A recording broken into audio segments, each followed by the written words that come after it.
സുധാമണി സൂപ്പറാ, സുധാമണി സുധാമണി സൂപ്പറാ.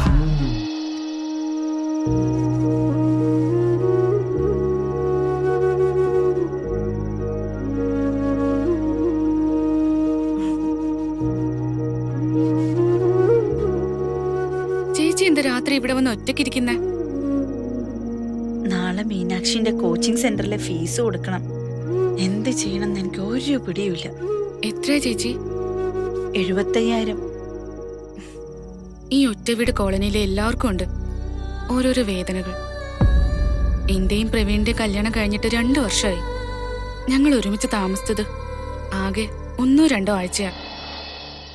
പാവം ആ മരുഭൂമിയിൽ കിടന്ന് രാപ്പകലില്ലാതെ കഷ്ടപ്പെടുക. എന്ത് ചെയ്യാനാ മഞ്ജു? നമ്മളെപ്പോലുള്ളവർക്കെല്ലാം ജീവിതത്തിന്റെ ഒഴുക്ക് എപ്പോ എതിർദിശയിലേക്കാ.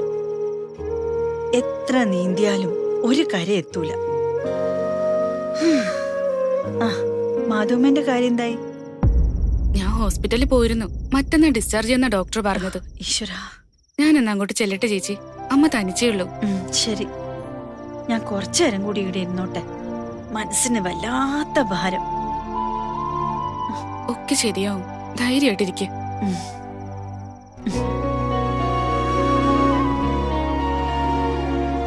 സർപ്രൈസ്. അപ്പു, നല്ല രസമുണ്ട് ഈ സ്ഥലം. ഇത് ആന്റിയുടെ ഒരു സ്ഥിരം സങ്കേതം അല്ലേ? ഈ വലിയ ആകാശത്തിന് താഴെ ഇങ്ങനെ ഇരിക്കുമ്പോ ചെറിയ ജീവിതത്തിന്റെ ശ്വാസം മുട്ടൽ കുറച്ച് കുറയുന്ന പോലെ തോന്നും. ഇരിക്കെ. വീട്ടിലെല്ലാരും എങ്ങനെയുണ്ട്? ആ വീട്ടിൽ എല്ലാരും നന്നായിരിക്കുന്നു. പക്ഷെ ഈ വീട്ടിൽ ഒന്നും ഇപ്പൊ ശരിയല്ലെന്ന് എനിക്കറിയാം. അതൊക്കെ ഒന്ന് ശരിയാക്കാനാ ഞാൻ വന്നത്. ദാ 75,000 രൂപയുണ്ട്. നാളെ മീനാക്ഷിയുടെ ഫീസ് അടയ്ക്കാനുള്ളതല്ലേ? നിന്റെ വലിയ മനസ്സിന് ഒരുപാട് നന്ദിയുണ്ട്. പക്ഷെ ഇപ്പൊ ഇത് വേണ്ട മോളെ. ആന്റി എന്താ അങ്ങനെ പറഞ്ഞേ? ഈ കാശ് ബാലുവാണ് തരുന്നെങ്കിൽ ആന്റി വേണ്ടെന്ന് പറയോ? ബാലു എനിക്കിപ്പോ ഈ കാശ് നീട്ടിയാലും ഒരു പക്ഷേ ഞാനും ഓനോട് ഇതന്നെ പറയുള്ളൂ. ഓന്റെ താഴെയുള്ളവരുടെ ഒരാവശ്യങ്ങൾക്കും ഞാൻ ഇതുവരെ ഓനെ ബുദ്ധിമുട്ടിച്ചിട്ടില്ല മോളെ. എന്റെ സാഹചര്യങ്ങളെല്ലാം എപ്പോ എന്നെ തോപ്പിക്കാനേ ശ്രമിച്ചിട്ടുള്ളൂ. അതിനോടെല്ലാം മല്ലിട്ടും പോരാടിയും പരിഹാരം കണ്ടെത്തിയുവാ ഞാൻ ഇതുവരെ എത്തിയത്. താങ്ങാൻ ആളുണ്ടെങ്കിലും ഞാൻ തളരാൻ പാടില്ല. എന്നെ കൊണ്ടാവുന്ന പോലെ ജയിക്കാൻ നോക്കണം. അതുകൊണ്ട് തൽക്കാലം ഈ പൈസ മോളുടെ അടുത്ത് തന്നെ ഇരിക്കട്ടെ. നാളെ ഉച്ചവരെ എനിക്ക് സമയമുണ്ടല്ലോ. അതിനുള്ളില് ഈ പ്രശ്നത്തിനൊരു പരിഹാരം സുധാമണി കണ്ടിരിക്കും. അതിന് കഴിഞ്ഞില്ലെങ്കിലോ? ഇല്ലെങ്കിൽ എന്താ? എന്നെ താങ്ങാനും താഴെ പോവാണ്ട് നോക്കാനും ഈ വലയുണ്ടല്ലോ. ആന്റിയിൽ നിന്ന് ഒരുപാട് പഠിക്കാനുണ്ട് എനിക്ക്. എന്നാ ഈ ഒറ്റ രാത്രി കൊണ്ട് അത് മുഴുവൻ പഠിച്ചു തീർക്കാൻ എന്റെ മോള് നിക്കണ്ട. ചെല്, വീട്ടിൽ പോവാൻ നോക്ക്. അപ്പു,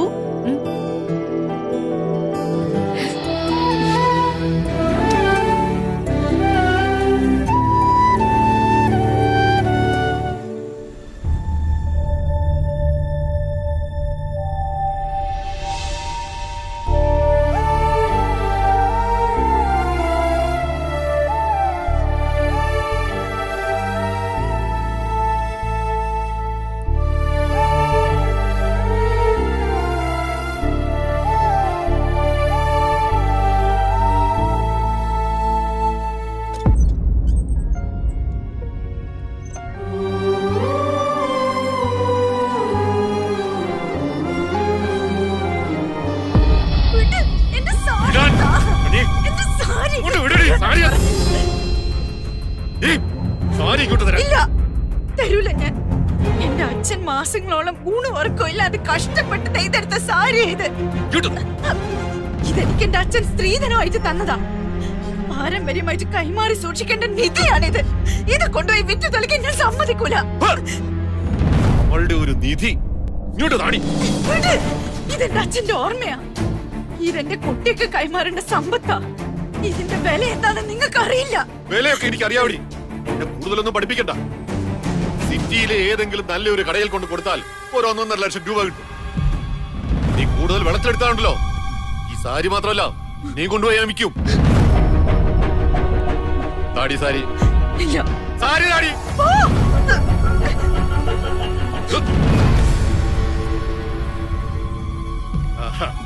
കൊല്ലണോ നിനക്കെന്നെ? എന്നാ കൊല്ലടി കൊല്ലടി. ഇല്ല, നിങ്ങളെ കൊന്നിട്ട് ആ പാപം കൂടി ഞാൻ ഏക്കൂല. സ്വയം ഇല്ലാണ്ടാവും ഞാൻ. ഒരു താലിമാലയും 2 വളകളും പിന്നെതാ ഇതും മാത്രം ബാക്കിയുള്ളത്. അതെങ്കിലും എനിക്ക് എന്റെ മക്കൾക്ക് വേണ്ടി മാറ്റി വെക്കണം.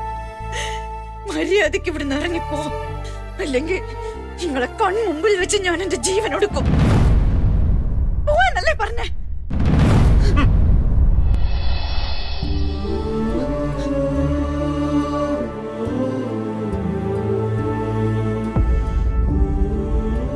നെയ്ത്ത് വെറുമൊരു തൊഴിലല്ല മോളെ, ദൈവദത്തമായൊരു കലയാണ്.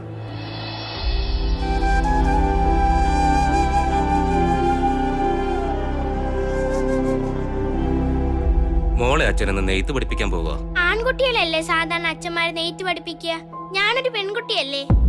ഒരു ആൺകുഞ്ഞുണ്ടാകണമെന്നുള്ള ആഗ്രഹം കാരണം അമ്മയെ മരണം കൊണ്ടുപോയില്ലേ. എനിക്ക് ആണായും പെണ്ണായും എന്റെ മോള് മാത്രമല്ലേ ഉള്ളൂ. ഈ കല അന്യം നിന്ന് പോവാതിരിക്കാൻ എന്റെ മോള് നെയ്ത്ത് പഠിക്കണം. കഷ്ടപ്പെട്ട് ആർജിക്കുന്ന കല ഒരിക്കലും പാഴായി പോവില്ല.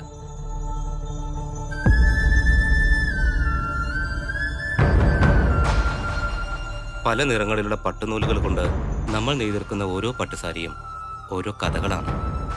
വർണ്ണങ്ങൾ കൊണ്ട് വിസ്മയം തീർക്കുന്ന ചിത്രകഥകൾ.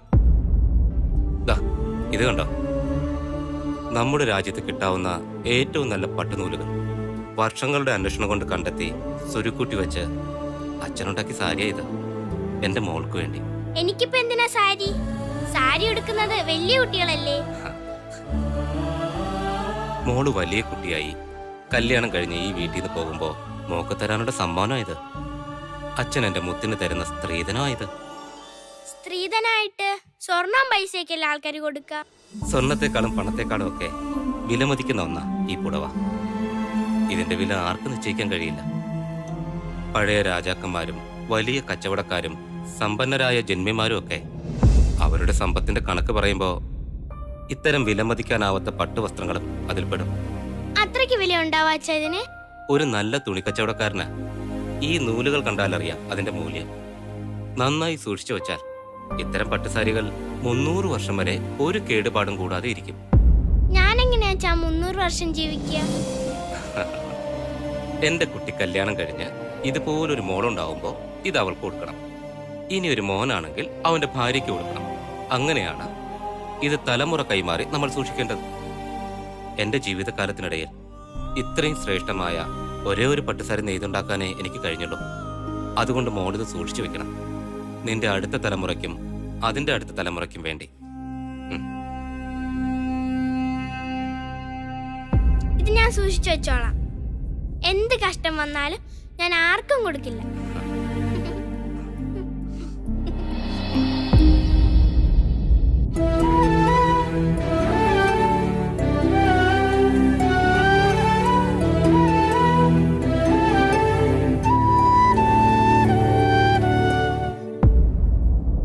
ഭാവിയില് എനിക്ക് സ്ത്രീധനമായി കൈമാറാൻ അമ്മ കാത്തു വെച്ചിരുന്ന സ്വത്തായത്. ഒരിക്കലും ഈ കുടുംബത്തിൽ നിന്ന് അന്യം നിന്ന് പോവരുതെന്ന് വിചാരിച്ച് ഞാൻ എന്റെ നെഞ്ചോട് ചേർത്ത് കാത്തു വെച്ചതാ.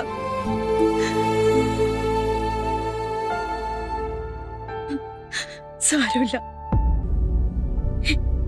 എന്റെ മോളുടെ ജീവിതത്തിലെ ഏറ്റവും പ്രധാനപ്പെട്ട കാര്യം വിദ്യാഭ്യാസമാണ്.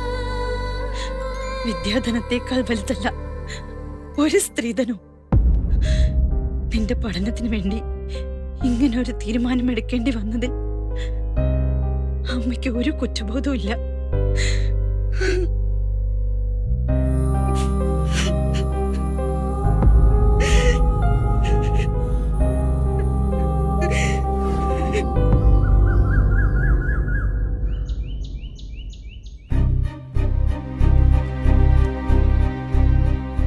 ഇന്നല്ലേ വിക്ടറിയിലെ കോച്ചിങ്ങിന് ചേരേണ്ട ദിവസം? നീ റെഡിയാവുന്നില്ല മോളെ? ആ, നീ അടുത്തേക്ക് പോയിക്കോ. ഞാനൊരു 11 മണിക്ക് മുമ്പ് അടുത്തേക്ക് വന്നോളാം. എന്തിന്? കാശ് പിന്നെ തരാം, അഡ്മിഷൻ വേണോന്ന് പറയാനോ? നാണോ ഇല്ലേ അമ്മയ്ക്ക്? അല്ല മോളെ, കാശ് കൊടുത്ത് തന്നെ അഡ്മിഷൻ എടുക്കാനാ. അമ്മ എന്താ എന്നെ കളിയാക്കുവാണോ? അമ്മയുടെ കയ്യിൽ എവിടുന്നാ ഇരുട്ടി വെളുത്തപ്പോഴേക്ക് ഇത്ര കാശ് വന്നേ? പൈസ കയ്യിലുണ്ടെന്ന് ഞാൻ പറഞ്ഞിനാ.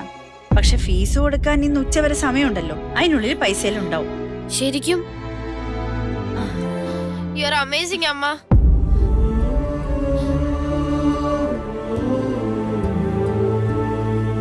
അമ്മയ്ക്ക് എന്നോട് ദേഷ്യമുണ്ടോ? എന്തിന്? ഇന്നലെ ഞാൻ പറഞ്ഞതൊക്കെ അമ്മയെ നന്നായി വേദനിപ്പിച്ചിട്ടുണ്ടെന്ന് എനിക്കറിയാം. ഐ ആം സോറി അമ്മ. സാരമില്ല. അല്ല, നീ അപ്പോഴത്തെ ദേഷ്യവും സങ്കടവും കൊണ്ട് പറഞ്ഞാന്ന് എനിക്കറിയാം. ഇങ്ങനെ കുന്തം പിഴിഞ്ഞ പോലെ നിൽക്കാണ്ട് പോയി റെഡിയാവാൻ നോക്ക്.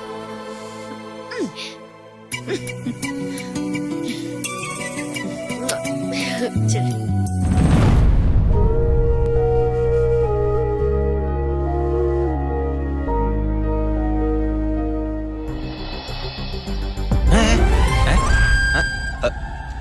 ഓ,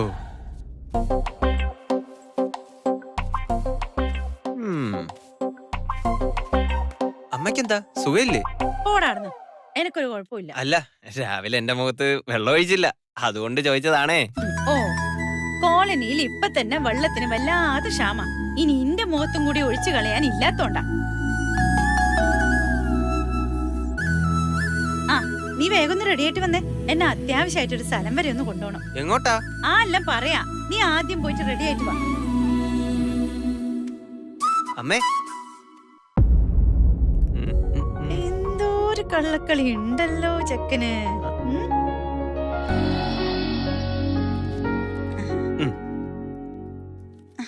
ഏടുന്നടാ ഇത്? എന്റെ മുത്തപ്പ, 5000 ഉറുപ്പിണ്ടല്ലോ ഇത്. ചോദിച്ച കേട്ടില്ലടാ, ഏടുന്ന അതിന്റെ കയ്യിൽ ഇത്രയും പൈസന്ന്? ഞാനിതാ മാർത്താണ്ഡം പിള്ളേരെ കയ്യിൽ നിന്ന് അടിച്ചു മാറ്റിയതാ. എത്ര പറഞ്ഞാലും നീ നന്നാവില്ല. ഇപ്പൊ ഇറങ്ങിക്കോടുന്നു. ചെവി വേദനിക്കുന്നു. അയ്യോ, ചൂടാവല്ലേ സുധാമണി, ഞാൻ വെറുതെ പറഞ്ഞതാ. ഞാനേ ഇത് എവിടെന്നോ അടിച്ചു മാറ്റിയതൊന്നും അല്ല. ആ കരടി കബീറിന്റെ പടം വരച്ചു കൊടുത്തതിന് പോലീസുകാർ തന്ന പാരിതോഷിക. ശരിക്കും? സത്യം നീ പറയുന്നേ? യെസ്, അതെ അമ്മേ, സത്യ. ഒന്ന് വിശ്വസിക്ക്. ഒന്നുമില്ലെങ്കിലും അമ്മയുടെ മോന്റെ ആദ്യ സമ്പാദ്യല്ലേ. ചെവി പോയി. സോറി, എനിക്ക് സന്തോഷായി മോനെ. അമ്മ അന്ന് പറഞ്ഞില്ലേ, ദൈവം തന്ന കഴിവ് ഒരിക്കലും പാഴായി പോവില്ലെന്ന്.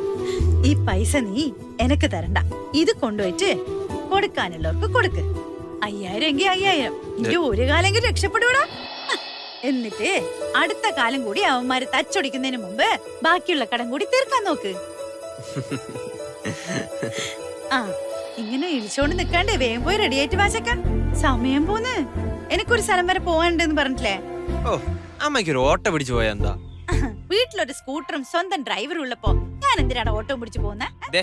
അമ്മയോട് ഞാൻ 100 തവണ പറഞ്ഞിട്ടുണ്ട്, അത് സ്കൂട്ടർ അല്ല, ബൈക്കാ, ബൈക്ക്. ആ, എന്ത് കുന്തായാലും ശരി, വാങ്ങിത്തന്ന ഞാനാണല്ലോ. അപ്പൊ എന്ത് വിളിക്കണമെന്ന് ഞാൻ തീരുമാനിക്കും. കേട്ടിനാ? പോ, വേഗം റെഡി ആയിട്ട് വാ.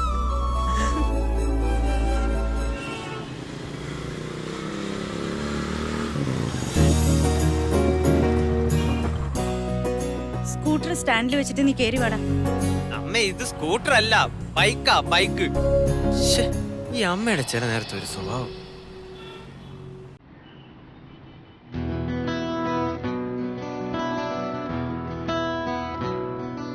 ഹായ് മീനാക്ഷി. ഹായ് അമീർ. നീ വെക്കേഷൻ ക്ലാസ്സിന് ചേരുന്നുണ്ടെന്ന് ജീന ഉണ്ണികൃഷ്ണൻ പറഞ്ഞു. Happy to know that. ആ, അതെ. എന്താ ഇവിടെ നിൽക്കുന്നത്? ഞാൻ അമ്മയെ കാത്തു നിന്നതാ. അതെ, നീ പൊക്കോ.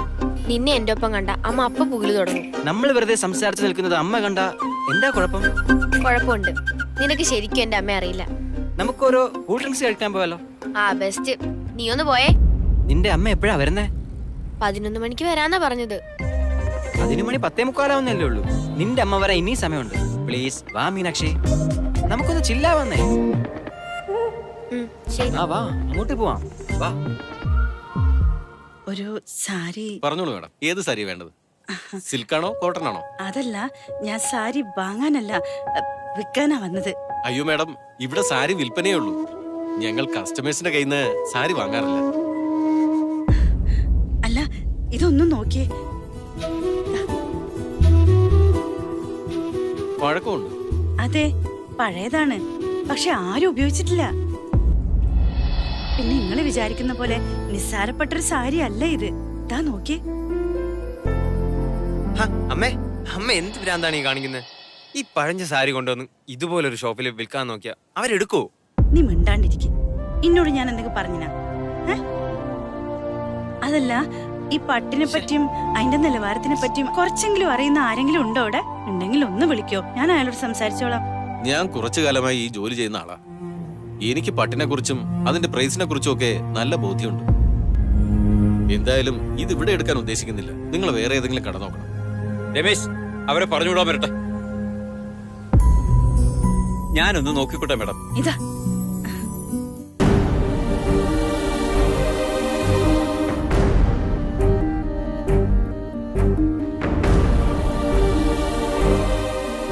ഇത് നിങ്ങളുടേത് തന്നെയാണോ? അതെ സർ. അല്ല, ഞാൻ ചോദിക്കാൻ കാരണം ഇത് വളരെ റെയർ ആയിട്ടുള്ള ഒരു ആന്റിക് പീസാ. സാധാരണ ഇങ്ങനെ ഒന്ന് കയ്യിലുള്ള ആരും അത് വിൽക്കില്ല. ഓപ്പൺ മാർക്കറ്റിൽ ഇങ്ങനെ ഒരു പീസ് ഇപ്പൊ അവൈലബിളേ അല്ല.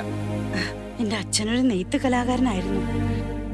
അച്ഛൻ സ്വന്തം കൈകൊണ്ടുണ്ടാക്കിയ സാരി ഇത് വിൽക്കണമെന്ന് ഒരിക്കലും വിചാരിച്ചതല്ല. പക്ഷെ എന്റെ മോളുടെ വിദ്യാഭ്യാസ ചെലവിന് വേറെ വഴിയില്ലാണ്ടായിപ്പോയി. സാർ ഇത് വാങ്ങണം. എന്റെ മോളുടെ പഠിത്തത്തിന്റെ ചെലവിനാന്ന് വിചാരിച്ചാൽ മതി. ഞാൻ ഉറപ്പായിട്ടും വാങ്ങാം. പക്ഷെ ഇതിന്റെ മൂല്യം എത്രയാണെന്ന് പറയുക വളരെ പ്രയാസമാണ്. അതാ പ്രശ്നം. ഞാനൊരു അല്ലേ പോട്ടെ, 1.25 ലക്ഷം രൂപ വരാം. ആ വിലയ്ക്ക് നിങ്ങൾ ഇത് തരാൻ തയ്യാറാണോ? ഞാൻ പറഞ്ഞ തുക കുറഞ്ഞു പോയോ? അല്ല സർ, സാറ് പറഞ്ഞ അത്രയും പൈസ എനിക്ക് വേണ്ട. 75,000 ഉറുപ്പ്യ മതി. എന്റെ മോളുടെ പഠിത്ത ചെലവിന് തൽക്കാലം അത്രയേ വേണ്ടൂ. അമ്മേ, അമ്മ എന്ത് ഭ്രാന്താണ് പറയുന്നത്? അവർ തരാന്ന് പറയുന്ന പൈസ മുഴുവനും വാങ്ങിച്ചൂടെ? അതിന് ഇത് വെറും ഒരു കച്ചവടം അല്ല. എന്റെ ആത്മാവാ ഞാൻ ഈ വിൽക്കുന്നത്. അതിനാരും വിലയിടണ്ട. എനിക്കിത് വിൽക്കാതെ വേറൊരു മാർഗവും ഇല്ല സർ. എന്റെ നിവൃത്തികേട് കൊണ്ടാ. എന്റെ മോളുടെ ട്യൂഷൻ ഫീസിന് ആവശ്യമുള്ള പണമല്ലാതെ എനിക്കൊരു പൈസ കൂടുതൽ വേണ്ട. സാരിക്ക് ഡാമേജ് ഒന്നും ഇല്ലല്ലോ അല്ലേ? അയ്യോ, ഒരു ഡാമേജും ഉണ്ടാവില്ല സർ. മഴയും വെയിലും ഒന്നും കൊള്ളാതെ ഞാൻ എന്റെ പ്രാണനെ പോലെ ഇത്രയും കൊല്ലം സൂക്ഷിച്ചതാ. സാറ് മുഴുവനും പരിശോധിച്ച് തൃപ്തിപ്പെട്ട് മാത്രം വാങ്ങിയാ മതി. രമേശ, ഇതെടുത്ത് അകത്ത് വെച്ചേക്ക്. ഇതാ വരുന്നേ. ഒരു മിനിറ്റ്.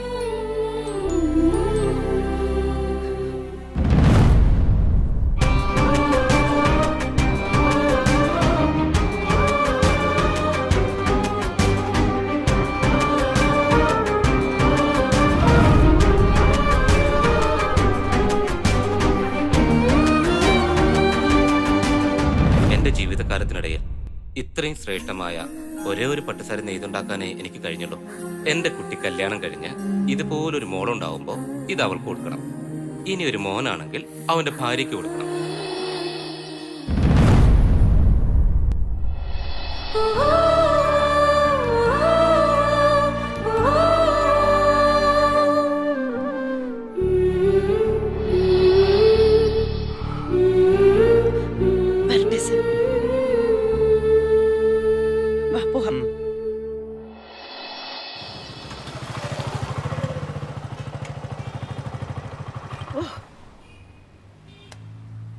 അമ്മ, അമ്മ ഓക്കെ ആണോ?